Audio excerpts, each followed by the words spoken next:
আর একটু জবান খুলে মুহাব্বতের আওয়াজে পড়েন আল্লাহুম্মা।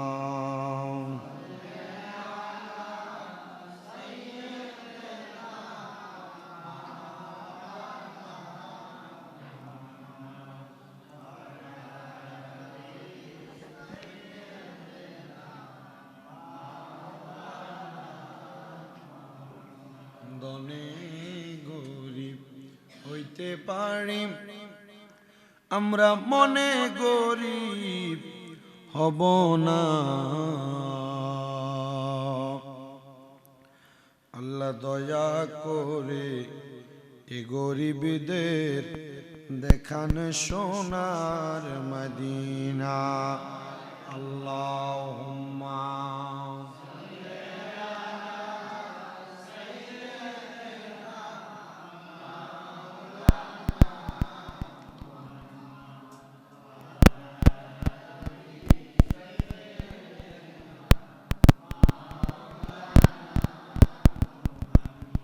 আল্লাহ তাআলার প্যারা হাবিব মুহাম্মদ রাসূল, সকল সৃষ্টির মূলে যিনি, সৃষ্টির আদি মূল নবীজি। আল্লাহ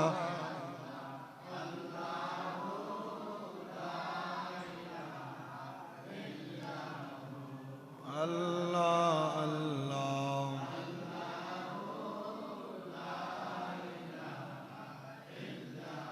লা ইলাহা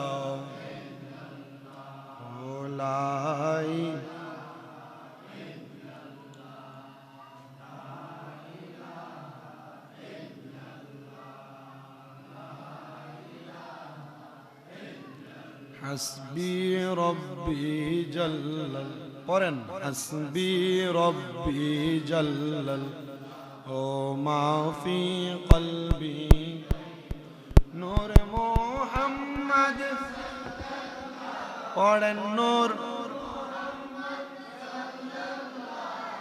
লা ইলাহা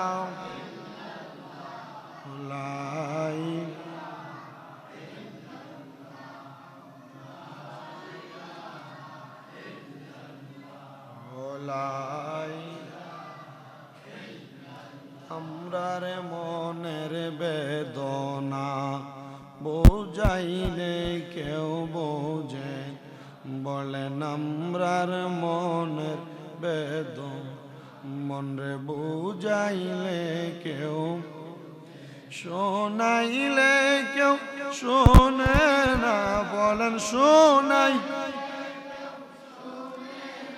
মনে যাইতে চাই সোনার মদিনায়।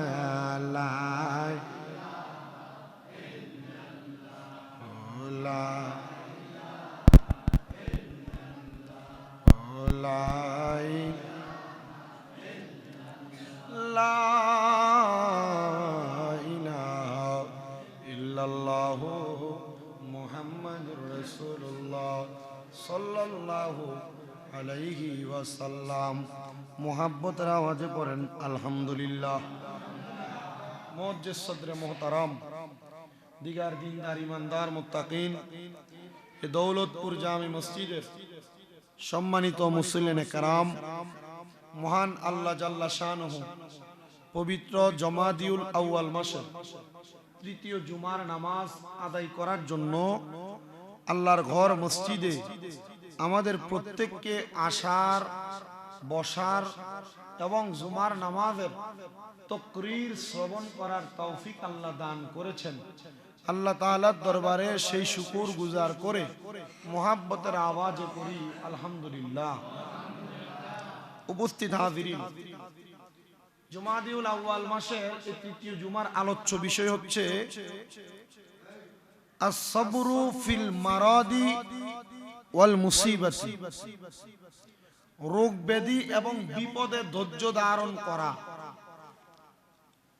আমাদের কঠিন রোগ হয় না, কঠিন বিপদ আসে, কঠিন মুসিবত আসে, এবং আমরা মাঝে মাঝে মহা মুসিবত, বিপদ, অ্যাক্সিডেন্ট, রোগের কারণে আমরা মাঝে মাঝে এমনও শব্দ ব্যবহার করছি, আল্লাহ মনে হয় আমারই দেখে রোগ দেওয়ার জন্য, আর কেউ দেখে না। আল্লাহ মনে হয় বিপদ দেওয়ার জন্য আমারই দেখে, আর কাউকে দেখে না। এমন শব্দ ব্যবহার করি না? এমন মহা বিপদ আর মুসিবত বান্দা যেন ধৈর্য ধারণ করে, আজকে সেই ব্যাপারে বয়ান। আল্লাহর হাবিব সাল্লাল্লাহু আলাইহি সাল্লাম বলছেন, আল্লাহর কোরআন থেকে বর্ণিত যে ইয়াবতালি ফিহাল মুমিনিনা বিল মারাদি ওয়াল মুসিবা, যে মুমিন যারা তাদেরকে আল্লাহ তাআলা কঠিন রোগ ব্যাধি এবং মুসিবত দিয়ে ধৈর্য ধারণের পরীক্ষা করে। কাদেরকে? কাদেরকে? মুমিনদেরকে করে। এরপর বলছেন ওয়া ইন্নাহু ইয়ারফাউ বিহিমা দারাজাতাস সাবিরিনা ওয়া ইউকাফফিরু আনহুম যুনুবহুম ফাআলাল মুমিনিনা আর-রিদাউ বিল কদাই ওয়া আন্নাল্লাহ ইয়াহজানু বাল ইয়াসবিরু। এবং আল্লাহ তাআলা এই কঠিন রোগ বিমার দিয়ে তাদের ধৈর্য পরীক্ষা করেন, এবং ওই ধৈর্যশীলদের মর্যাদা আল্লাহ তাআলা এই রোগের মাধ্যমে, বিপদের মাধ্যমে বাড়ায় দেন।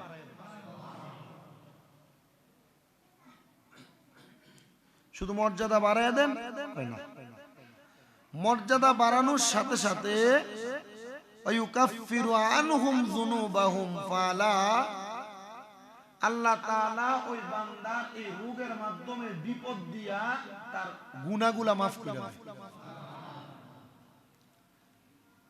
এই সব কাজগুলো আল্লাহ কার জন্য করে? আপনারা সবাই কিন্তু বলেন না, বলেন এই কাজগুলো আল্লাহ কার জন্য করেন? মুমিনের জন্য। ফাআলাল মুমিনিনা রিদা বিল কদাই ওয়া আল্লাহ ইয়াহজানু বাল ইয়াসবিরু। তাই মুমিনদের উচিত আল্লাহর ফয়সালার উপর সন্তুষ্ট থাকা, হাই হুতাশ না করা। আল্লাহ রোগ দিয়ে দিল, আল্লাহ মুসিবত দিয়ে দিল, আল্লাহ বিপদ দিয়ে দিল, বলে হাই হুতাশ না করা এবং ধৈর্য ধারণ করা। এটা কাদের কাজ? মুমিনদের কাজ। এবার আল্লাহ তাআলা কোরআনুল কারীমের সূরা বাকারার 155 এবং 56 নম্বর আয়াতে বড় সুন্দর করে যারা বিপদে ধৈর্য ধারণ করে, কঠিন রোগে আক্রান্ত হওয়ার পর ধৈর্য ধারণ করে, আল্লাহ তাআলা তাদের ব্যাপারে বড় সুন্দর আয়াতে কারিমা নাযিল করেছেন। ওয়াবাশশিরিস সাবিরিনাল্লাযীনা ইযা আসাবাতহুম মুসিবাতুন ক্বালু ইন্না লিল্লাহি ওয়া ইন্না ইলাইহি রাজিউন।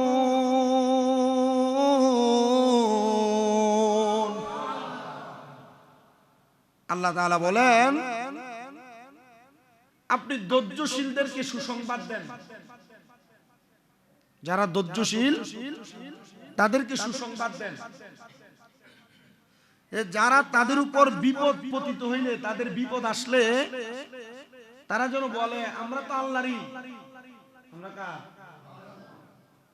তারা যেন বলে আমরা তো আল্লাহরই। বিপদ দিছেন কি? আল্লাহ। এবং নিশ্চিতভাবে তার দিকেই প্রত্যাবর্তনকারী। যেহেতু আমরা আল্লাহর দিকেই ফিরে যাব, আল্লাহ যদি আমাদেরকে কঠিন বিপদ দিয়ে পরীক্ষা করে, তা নিয়ে বান্দা যেন অসন্তুষ্ট না হয়। সূরা হাদীদের 22 নম্বর আয়াত।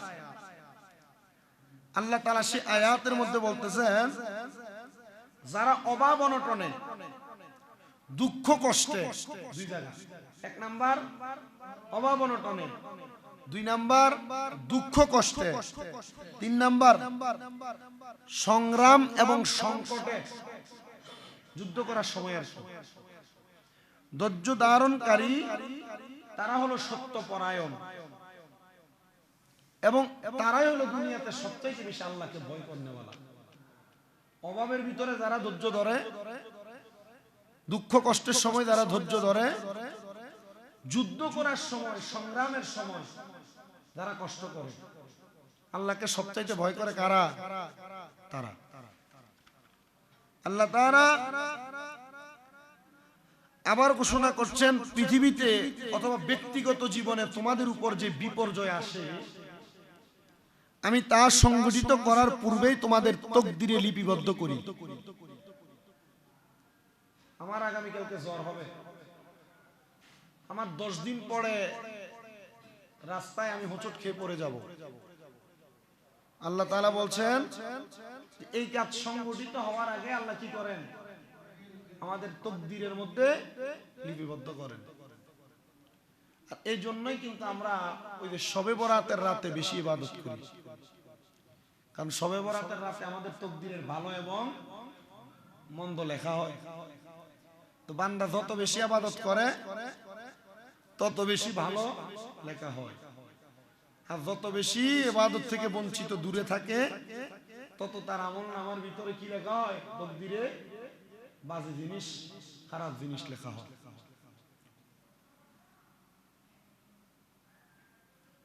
আল্লাহর নবীর একটা হাদিসে মোবারকা লক্ষ্য করেন,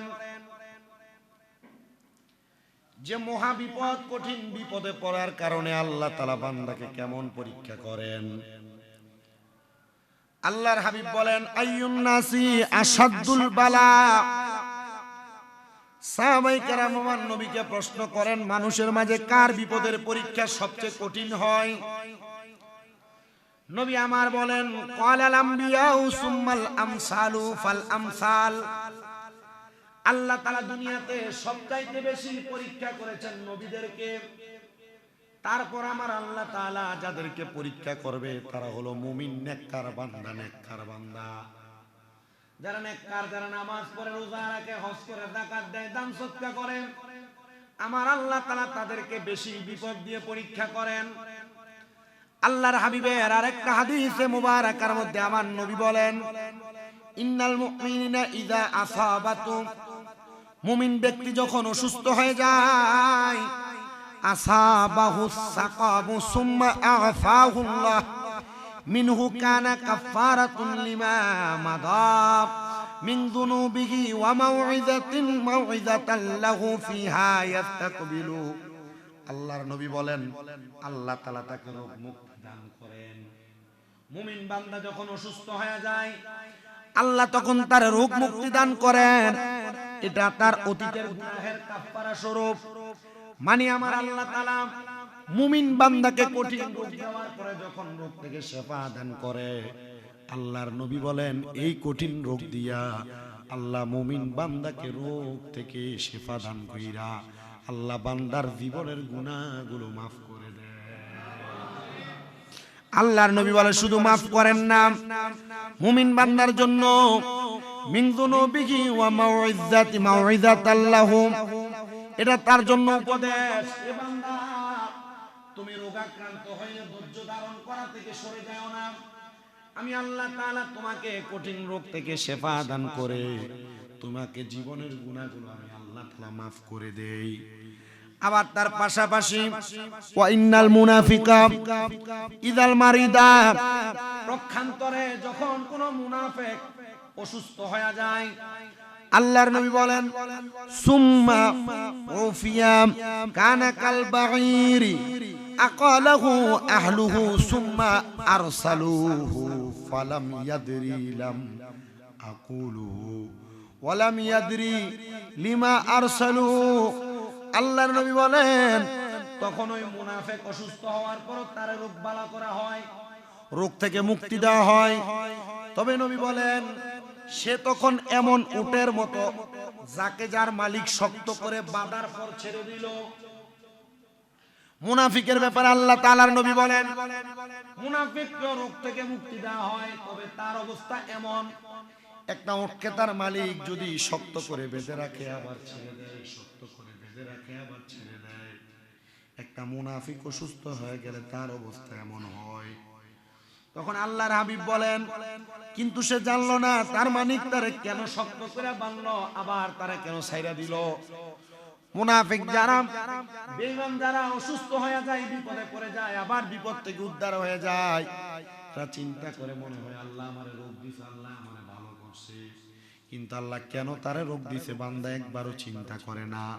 আল্লাহ রোগ দিয়া বান্দারে সাবধান করছে, রে বান্দা যে গুনার কাজটা করো এই গুনার কাজটা থেকে ফিরে আসো, যে খারাপ কাজটা করো খারাপ কাজটা থেকে ফিরে আসো।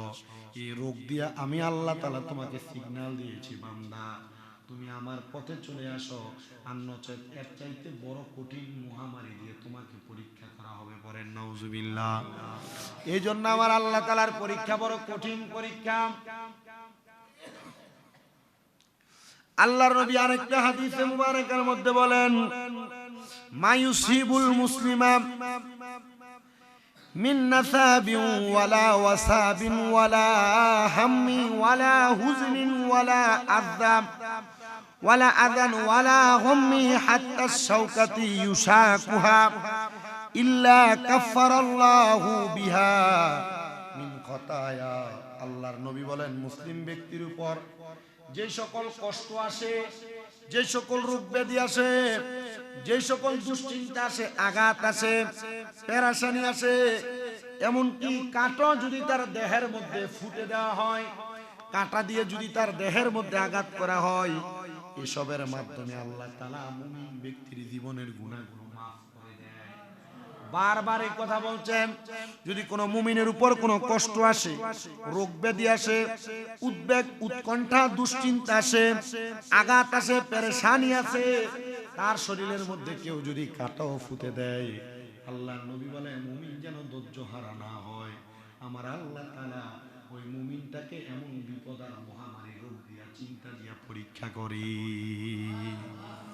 নবী আমার আরেকটা হাদিসে মুবারাকার মধ্যে বলতেছেন ইযা কাসুরাত যুনুবুল আবদি ওয়া লাম ইয়াকুন লাহু মা ইউকাফফারুহা মিনাল আমালি বিতালাহুল্লাহু বিল হুজনি লিইউকাফফিরাহা আনহু।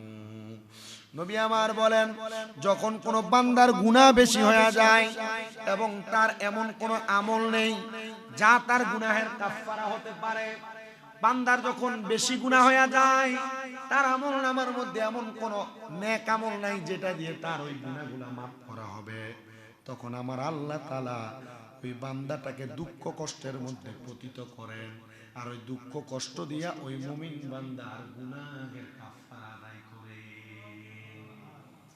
এজন্য আমরা যারা মুসলমান বিপদে পড়লে, রোগে আক্রান্ত হইলে ধৈর্য হারা হওয়া যাবে না। কেন? কারণ আল্লাহ এই রোগ দিয়া বিপদ দিয়া আমাদেরকে ধৈর্যের পরীক্ষা করেন। আল্লাহ তাআলা আমাদের গুনাহের কাফফারাগুলো আদায় করেন।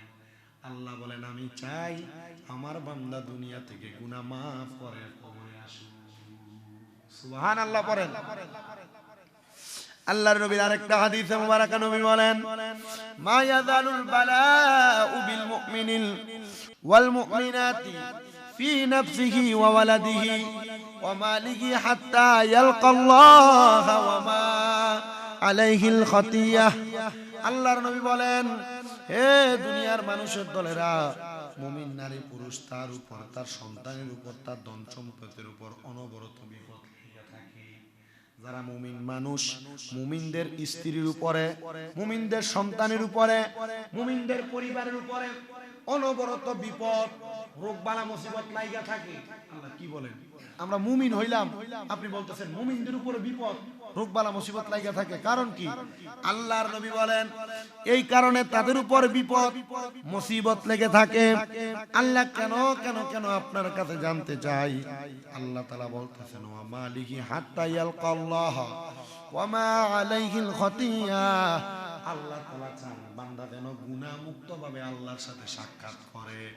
আল্লাহ তাআলা কঠিন বিপদ দিয়া মুমিন বান্দাদেরকে গুনাহ থেকে দূরে রাখে, কারণ আমার আল্লাহ জানে যারা মুমিন বান্দা, ওই মুমিন বান্দারা বিপদে থাকার কারণে বেশি বেশি নামাজ পড়ে, বিপদে থাকার কারণে বেশি বেশি ইবাদত করে, ওই ইবাদতের মাধ্যমে মুমিন বান্দার গুনাহ মাফ হয়ে যায়।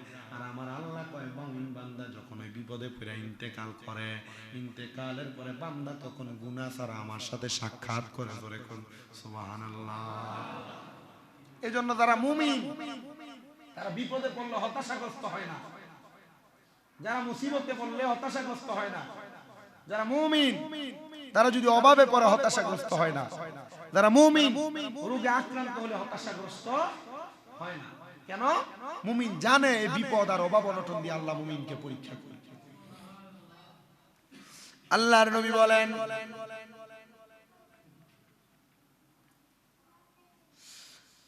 ইন্নাল আবদা ইযা সাবাকাত লাহু মিনাল্লাহি মানজিলাতুন লাম ইয়াবলুগহা বিআমালিহি লিবতালাহু আল্লাহু ফিল জাসাদিহি আও ফি মালিহি আও ফি ওয়ালাদিহি সুম্মা সাব্বারাহু আলা যালিকা হাত্তা ইবলিগাহুল মানজিলা আল্লাতী সাবাকাত লাহু মিনাল্লাহ।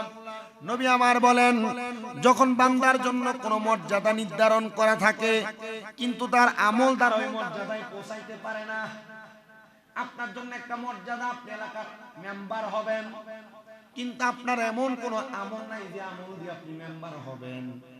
আল্লাহর নবী বুঝাইতেছে বান্দার জন্য আল্লাহ এমন কিছু মর্যাদা রেডি করে রাখছেন যে মর্যাদা দিয়া বান্দা ওই যে আমল দিয়া বান্দা মর্যাদার অধিকারী হতে পারবে। কিন্তু আল্লাহর নবী বলেন তখন আমার আল্লাহ তাআলা কি করেন জানো? বিআমালিহি বিতালাহুল্লাহু ফিল জাসাদিহি আও ফি মালিহি। তখন আমার আল্লাহ তাআলা ওই বান্দার শরীরের মধ্যে এবং মালের মধ্যে একটা বিপদ দিয়া দেয়। বিপদ দিয়া আল্লাহ তার সন্তানদেরকে মুসিবতের মধ্যে ফালাইয়া দেয়। অতঃপর তিনি যখন ধৈর্য ধারণ করেন সবার আলা যালিকা হাত্তা ইউবলিগাহুল মানজিলাতিল্লাতী সাবাকাত লাহু মিনাল্লাহ, তখন আমার আল্লাহ তাআলা ওই বিপদ দিয়া তারে পরীক্ষা করে তার মর্যাদা বাড়াইয়া দেয়। বিপদে পড়লে ধৈর্য ধারণ করলে মর্যাদা বাড়াইয়া দেয় কে? আল্লাহর নবী আরেকটা হাদিসে মুবারাকা দিয়ে জানাই ইদা আরাদাল্লাহু বিআবদিহিল খায়রা আজ্জালা লাহুল উকুবাতা ফিদ দুনিয়া ওয়া ইদা আরাদা বিআবদিহি শাররা আমসাকা আনহু বিযামবিহি হাত্তা ইউফিয়া বিহি ইয়াউমাল কিয়ামা। নবী আমার বলতেছেন যখন আল্লাহ তার কোন বান্দার কল্যাণ চায় তাড়াতাড়ি দুনিয়াতে তাকে শাস্তি দিয়ে দেন। আল্লাহ যদি আল্লাহর কোন বান্দার কল্যাণ চায় তাকে দুনিয়াতে কি দেয়? শাস্তি দেয়। আল্লাহ তাকে দুনিয়াতে শাস্তি দেয়। শুধু তাই নয়, আর যখন বান্দার অকল্যাণ চায় তখন আল্লাহ তাকে তার অপরাধের শাস্তি দেয়া থেকে বিরত থাকেন। তারপর কিয়ামতের দিন তাকে পুরাপুরি শাস্তি দিয়ে মানুষের সামনে লজ্জা দেয়। এজন্য আমরা লজ্জা পাইতে চাই না। আমরা আমার আল্লাহ তাআলার কাছে একটা ফরিয়াদ জানাই, আল্লাহ আমাদেরকে আপনি দুনিয়াতে কঠিন বিপদ অভাব অনটন দিয়া দুশ্চিন্তা দিয়া মুসিবত দিয়া পরীক্ষা করে কবরে নেন। আল্লাহ দুনিয়ার ৬০-৭০ বছরের জীবন কষ্ট করলে কিছু হবে না, ৭০,০০০ বছরের উপরে যে কবরে পড়ে থাকবে এটা আমাদের জন্য কষ্ট হবে। এবার আপনারা বলেন আল্লাহ যে আমাদেরকে রোগ দেয়, বিপদ দেয়, মুসিবত দেয় আমরা ভালোর জন্য না খারাপের জন্য? পুরা উল্টা হিসাব, পুরা উল্টা হিসাব। রোগ দিতেছে আল্লাহ আমাদের ভালোর জন্য না খারাপের জন্য? বিপদও দেয় ভালোর জন্য, দুশ্চিন্তাও দেয় ভালোর জন্য, হতাশাও দেয় ভালোর জন্য, মাল সম্পদ নষ্ট করে আল্লাহ কিসের জন্য? ভালোর জন্য। তো হতাশাগ্রস্ত হওয়ার কোনো কারণ নাই। ইসলাম বড় সুন্দর আর শান্তি। আরে 1 লাখ টাকা শেষ, নষ্ট হয়ে গেল, হারায় গেল, আল্লাহ আমার দোকান পুড়ে গেল, বাড়ি পুড়ে গেল, ঘর শেষ হয়ে গেল, আফসোস করা যাবে না। আল্লাহ আমাদের ভালো চাইছে বিজয় করছে। আল্লাহর নবী বলেন, পরবর্তী হাদিসে মুবারাকার মাধ্যমে জানিয়ে দিচ্ছেন, লা তুসিবু আবদান নাকবাতুন ফামা ফাওকাহা আও দুনাহা ইল্লা বিযামবিহি ওয়া মা ইয়াফুল্লাহু আনহু আকসারু ক্বালা ওয়া ক্বারাআ ওয়া মা আসাবাকুম মিন মুসিবাতিন ফাবিমা কাসাবাত আইদিকুম ওয়া ইয়াফু আন কাসীর। আল্লাহর নবী বলেন, কোন বান্দার উপর ছোট বড় যে কোনো মুসিবতই আসে তার পাপের জন্যই আসে। আমাদের উপর যে মুসিবত আসে, যে কোনো ছোট হোক বড় হোক, আল্লাহর নবী বলে এটা আমাদের পাপের জন্য আমাদের উপর আসে। শুধু তাই নয়, আর কোন পাপই আল্লাহ তাআলা রাখেন না, তা ক্ষমা করে দেন। আল্লাহ তাআলা শুধু ক্ষমা করেন না, আল্লাহর নবী বলেন, দুনিয়ার জমিনে তোমরা যেমন কর্ম করবে আল্লাহ তাআলা তোমাদেরকে কর্মের কারণে তেমন প্রতিদান দিবেন, এটা হোক দুনিয়ায় হোক আখিরাতে। এই জন্য আমরা ভালো কাজ করলে আল্লাহ তাআলা আমাদেরকে ভালো ভালো উপহার দিবেন, আর যদি কোনো মন্দ কাজ করে আল্লাহ তাআলা মন্দ কাজের কারণে আমাদেরকে বিপদ দিবেন, মুসিবত দিবেন। আল্লাহর নবী আরেকটা হাদিসে মুবারাকার মধ্যে বলেন, ইন্নাল্লাহ আযজা ওয়া জাল্লা ইয়াকুলু ইযা আনাবতালাকা ইয়াকুলু ইযা আনাবতালাইতু আবদান মিন ইবাদি মুমিনান ফাহামিদানি আলা মা আবতালাইতুহু ফাইন্নাহু ইয়াকুমু মিন মাদজাইহি যালিকা লিয়াউমি ولدته أمه من الخطايا ويقول رب تبارك وتعالى أنا قيدت عبدي وابتليته فأجره له ما كنتم تجرون له। আল্লাহর নবী বলেন, দুনিয়ার মানুষ যখন আমি আমার কোন মুমিন বান্দাকে রোগাক্রান্ত করি, রোগগ্রস্ত হওয়া সত্ত্বেও সে আমার শুকরিয়া আদায় করে। কোন মুমিনকে আল্লাহ যদি রোগ দেয়, মুমিন কি নামাজ ছেড়ে দেয়? মুমিন রোজা ছেড়ে দেয় না, মুমিন আল্লাহ তাআলার ইবাদত করে। আল্লাহর নবী বলেন, আল্লাহ তাআলার ঘোষণা, যখন আমার আল্লাহর কোন মুমিন বান্দাকে রোগ দেয়, রোগগ্রস্ত করে দেয়, তখন আল্লাহ তাআলার শুকরিয়া মুমিন বান্দা আদায় করে। ফলে আমার আল্লাহ তাআলার প্যারা হাবিব বলে, সে যখন রোগ সজ্জা থেকে নবাগত শিশুর মতো গুনাহ ছাড়া উদিত হয়। একটা বাচ্চা জন্ম নিলে ওই বাচ্চা যেমন ভাবে কোনো গুনাহ ছাড়া দুনিয়াতে আগমন করে, আল্লাহ কোন মুমিন বান্দাকে রোগাক্রান্ত করে, ওই বান্দাকে যখন রোগ থেকে শিফা দান করে। একটা ছোট বাচ্চা দুনিয়াতে জন্মগ্রহণ করলে ওই বাচ্চা যেমন ভাবে দুনিয়াতে কোনো গুনাহ ছাড়া আগমন করে, একটা মুমিন বান্দা দুনিয়াতে আসে, আসার পরে রোগাক্রান্ত হওয়ার পর আল্লাহ তাআলা ওই রোগ থেকে মুক্তি দিয়া মুমিন বান্দাকে একটা মাসুম বাচ্চার মতো আল্লাহ তাআলা ওই বান্দাকে দুনিয়ার জমিনের মধ্যে মাসুম বাচ্চার মতো নিষ্পাপ বানায়া দেয়। জবান খুলে বলেন সুবহানাল্লাহ। আল্লাহর নবী বলেন, ও দুনিয়ার মানুষ, এজন্য তোমরা কোন মুমিন বান্দা রোগাক্রান্ত হয়ে গেলে সুস্থ অবস্থায় ওই মুমিন বান্দা ইবাদত করলে আমার আল্লাহ তাআলা মুমিন বান্দার আমলনামার মধ্যে যে ইবাদতের সওয়াবগুলো লিখতেন, মুমিন বান্দা অসুস্থ হয়ে গেলে, মুমিন বান্দা যদি নামাজ নাও পড়তে পারে, রোজা নাও রাখতে পারে, হজ নাও করতে পারে, যাকাত নাও দিতে পারে, আল্লাহ তাআলার প্যারা হাবিব বলে ওই মুমিন বান্দা অসুস্থ অবস্থায় পড়ে থাকে, মুমিন বান্দা সুস্থ অবস্থায় যেমন ভাবে নামাজ পড়তো তার নামাজের আমলগুলো তার আমলনামার মধ্যে লেখা হয়। মুমিন বান্দা যেমন ভাবে সওয়াব করতো, আল্লাহর জিকির করতো, দুরূদ শরীফ আদায় করতো, মুমিন বান্দা অসুস্থ শুয়ে থাকে, আর আমার আল্লাহ তাআলা মুমিনের আমলনামায় সুস্থ অবস্থার সওয়াবগুলো লিখে দেয়। এজন্য আমরা অসুস্থ হই আর সুস্থ হই, ইবাদত করব কার? জোরে বলেন না কার? অসুস্থ অবস্থায় বিপদে পড়লে, মুসিবতে পড়লে ইবাদত হবে কার? আল্লাহ তাআলার ইবাদত করলে অসুস্থ অবস্থায় যদি না করতে পারেন সওয়াব আছে না নাই? বিপদের মধ্যে পড়লে, মুসিবতের মধ্যে পড়লে, ওই মুসিবত আর বিপদ থেকে উদ্ধার করলে আল্লাহ গুনাহ মাফ করে, এই বিশ্বাস আমাদের সবার আছে না নাই? তাহলে বিপদে পড়লে, মুসিবতে পড়লে, অসুস্থ হয়ে গেলে ধৈর্য ধরার দরকার আছে না নাই? আল্লাহ ধৈর্য ধারণ করার তৌফিক দান করুন, আমিন। ওয়া আখিরি দাওয়ানা আলহামদুলিল্লাহি রাব্বিল আলামিন।